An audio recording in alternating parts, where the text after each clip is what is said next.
Hello, good morning, student. I am Sunita Sharma, your economics teacher. Today we will do chapter number 4, class 11. तो आज हम करेंगे भाई strategy of industrial growth 1947 to 1990, यानी कि 1947 से लेकर 1990 तक की हमारी क्या औद्योगिक विकास की रणनीतियाँ रही हैं।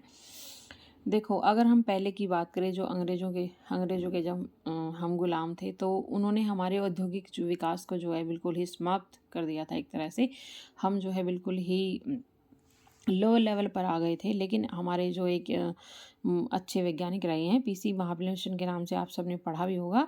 तो इन्होंने क्या है, औद्योगिक दृष्टि मतलब ये एक औद्योगिक विकास के संदर्भ में मतलब एक बहुत ही अच्छे वैज्ञानिक के रूप में जाने जाते हैं। इन्होंने क्या है कि अर्थव्यवस्था की समृद्धि में विकास के संदर्भ में उन्होंने उद्योग को पहचाना और हमें बताया कि कैसे हमारी अर्थव्यवस्था को हम ऊपर ले जा सकते हैं।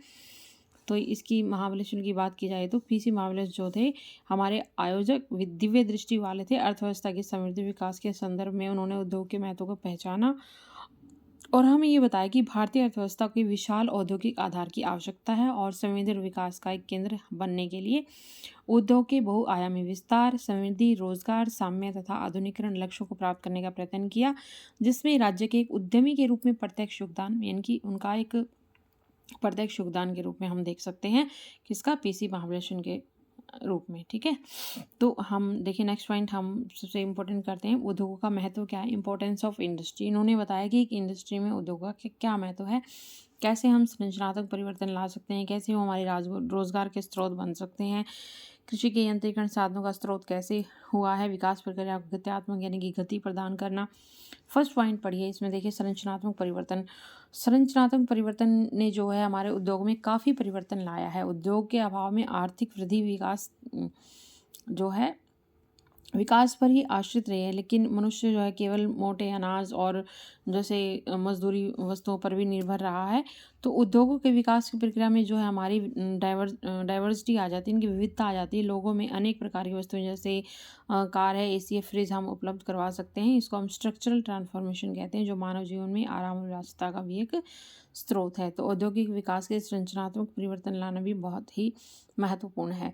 तो नेक्स्ट पॉइंट हमारा रोजगार का स्रोत। तो जैसे जैसे स्ट्रक्चरल परिवर्तन आएंगे वैसे वैसे हमारे लिए एक रोजगार का भी महत्वपूर्ण स्रोत है। हमारे देश की जनसंख्या बहुत ज़्यादा है और वो क्या है, बहुत ज़्यादा जनसंख्या जो कृषि पर निर्भर करती है। तो दरअसल जो है कृषि में उत्पादकता जो है क्रांतिकारी वृद्धि से कृषि क्षेत्र से नरम श्रम बल के एक बड़े अधिक्य को पैदा किया जा सकता है। श्रम बल को लाभकारी रोजगार केवल कृषि से बाहर ही दिलाया जा सकता है। इस संदर्भ में उद्योग महत्वपूर्ण भूमिका निभाते। ये कहना चाह रहा है कि केवल कृषि में ही आप संलग्न होके ना रहें, हम बाहरी जो है इंडस्ट्री में भी हम काम करके जो है काफ़ी सारा अपने उद्योग में विकास कर सकते हैं। तो ये हमारे लिए एक रोज़गार का भी स्रोत बन जाता है औद्योगिक विकास। बहुत सारे लोग जो हैं गांव से निकल कर शहरों में आ रहे हैं, फैक्ट्री में कोई काम कर रहा है, कोई कंपनी में कर रहा है, जैसे जैसे जिसकी योग्यता है उसके आधार पर। ठीक है, उसके बाद देखिए कृषि के यंत्रीकरण साधनों का स्रोत। यंत्रीकरण कैसे हुआ, जैसे हम पहले बेसिक चीज़ें यूज़ करते थे खेती करने के लिए, लेकिन अब क्या है, नई नई चीज़ें आ गई, जैसे ट्रैक्टर है, थ्रेशर है, हार्वेस्टर है।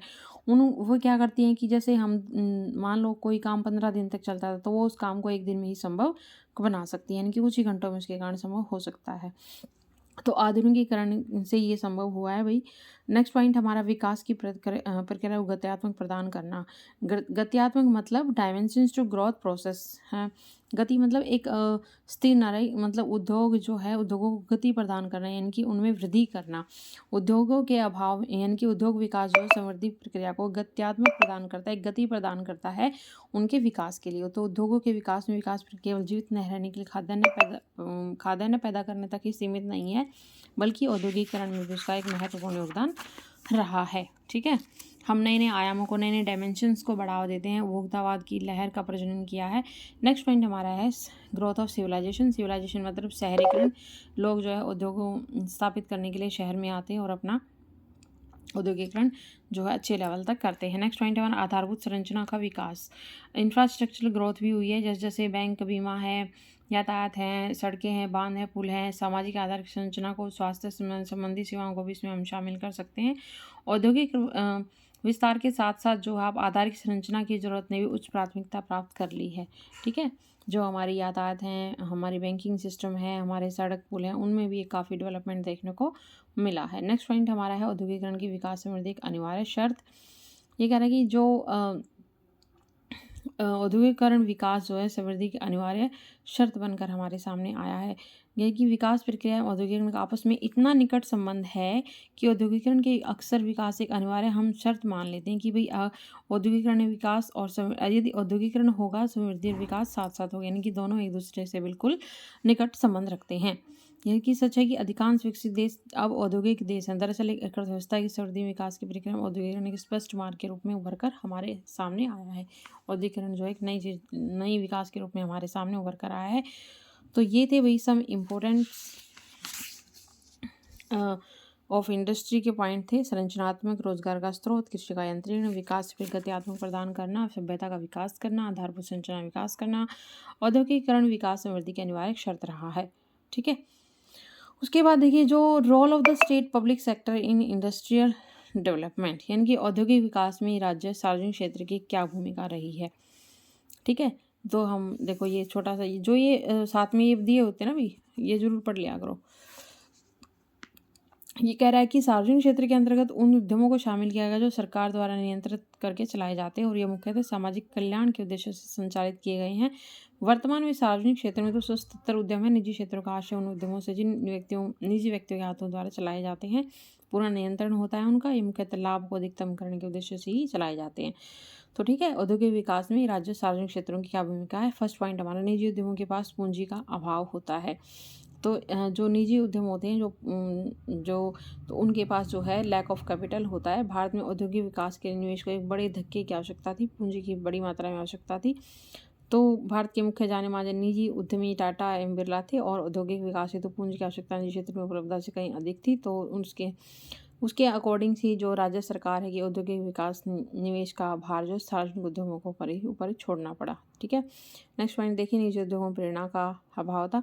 निजी उद्यमों के पास प्रेरणा का भी अभाव था क्योंकि उनके पास इतना पैसा नहीं था। उनके पास बाजार जो है बाजार का आकार एक सीमित था, निवेश करने के लिए कोई प्रलोभन नहीं था।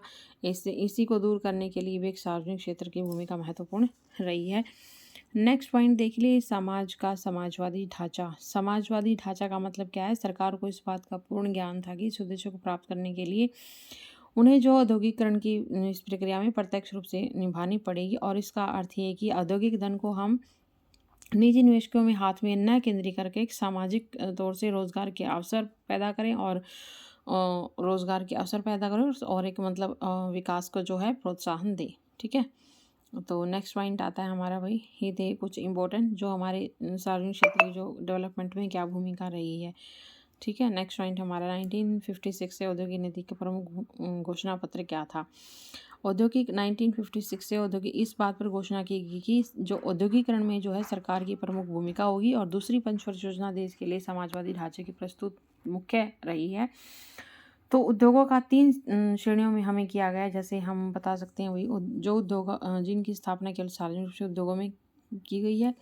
सेकंड था जो उद्योग जिनकी स्थापना निजी और सार्वजनिक दोनों के रूप में की जाएगी। थर्ड हमारा था 1 और सेकंड श्रेणी के उद्योग, अन्य सभी उद्योगों को भी निजी क्षेत्र के लिए छोड़ दिया जाएगा। इस प्रकार 1956 औद्योगिक नीति ने स्पष्ट कर दिया कि अर्थव्यवस्था में औद्योगिकरण प्रक्रिया में राज्य का नेतृत्व बहुत ही महत्वपूर्ण है। उसके बाद दूसरा स्टेप उठाया गया कि इंडस्ट्रियल लाइसेंस, कुछ निजी उद्यमों में जो है स्थापित करने के लिए सरकार से लाइसेंस लेना आवश्यक बना दिया। इसका जो है निजी उद्योग के अंधाधुंध विस्तार पर एक रोक लगी। ठीक है, कुछ लाइसेंस अनिवार्य कर देगी। इससे जो है कुछ उद्योग जो गलत चीज़ें बना रहे थे उनको बंद करना पड़ा, या जो भी अपना ज़्यादा मोनोपोली थी वो जो है कम होती आ गई। तो लाइसेंस अनिवार्य कर दी गई। पिछड़ी स्थापना को प्रोत्साहन किया गया कि जो भी ज़्यादा पिछले क्षेत्र में अपनी लगाएगा इंडस्ट्री या उद्योग लगाएगा उसके लिए हमें सरकार जो है लोन देगी, सब्सिडी देगी। नेक्स्ट पॉइंट था औद्योगिक रियायतें।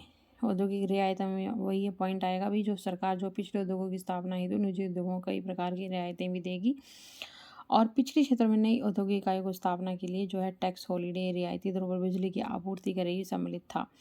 ठीक है, इस तरह से सरकार जो है हेल्प करेगी। उसके बाद जो है छोटे पैमाने के उद्योगों का विकास हुआ। जो 5 करोड़ से अधिक पूंजी का निवेश नहीं होता है तो वो हमारे लिए छोटे पैमाने के उद्योग माने जाते हैं। तो भाई यहाँ से एक क्वेश्चन बनता है आपका, ये क्वेश्चन डायरेक्टली पूछ लिया जाता है कि जो है छोटे पैमाने के उद्योगों में कितना निवेश कितनी पूंजी तक का निवेश किया जाता है। तो इसमें हम जो है 5 करोड़ से अधिक पूंजी का निवेश जिनमें नहीं होता है तो वहाँ पर हम छोटे पैमाने के उद्योगों का भी काम माना जाता है।